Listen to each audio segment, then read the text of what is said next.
फिर आप हमारे विद्यालय के टॉपर रहे हैं, तो आपको कैसा लग रहा है और आपने ये प्राप्त करने के लिए क्या क्या कार्य किए और बाकी कार्यों को भी आपने इस साथ में कैसे मैनेज किया?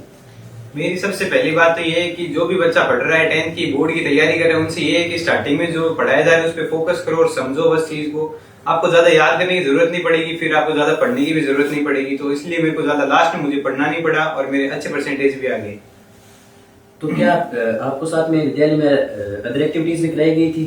हमारे स्कूल में स्पोर्ट्स एक्टिविटीज होती थी, म्यूजिक एक्टिविटीज होती थी और हर सैटरडे को एक्टिविटीज होती थी जिसमें बच्चे पार्टिसिपेट करते थे। अच्छा, तो आप स्पोर्ट्स में भी आप ध्यान देते थे और पढ़ाई में भी, फिर आप साथ में कैसे ध्यान दे पाए और आपने सब कुछ कैसे मैनेज किया? स्पोर्ट्स से बच्चे का शारीरिक विकास होता है और पढ़ाई से मानसिक विकास होता है। अगर ये दोनों अगर बच्चे में नहीं है तो बच्चा अधूरा है।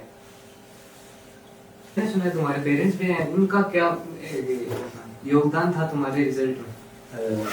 मेरे माता पिता का तो महत्वपूर्ण योगदान रहा ही है। उन्होंने मुझे मोटिवेट भी किया है और वह हमेशा मेरे साथ खड़े रहे हैं कि हाँ तुझे बढ़िया पढ़ाई करनी है और आगे रिजल्ट भी अच्छा लाना है उसके लिए।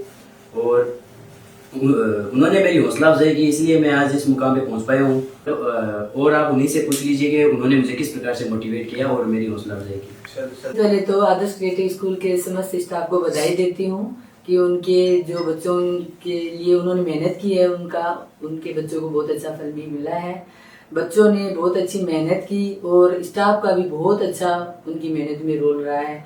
उनके हर टाइम जो MTS SCTS होती थी उनमें बच्चों को बहुत मोटिवेट मिला गिरिजी सर से और क्लास टीचर से और जो सब्जेक्ट टीचर से, तो वो बच्चों को बहुत उनका जो फ़ायदा मिला इस बोर्ड एग्ज़ाम में।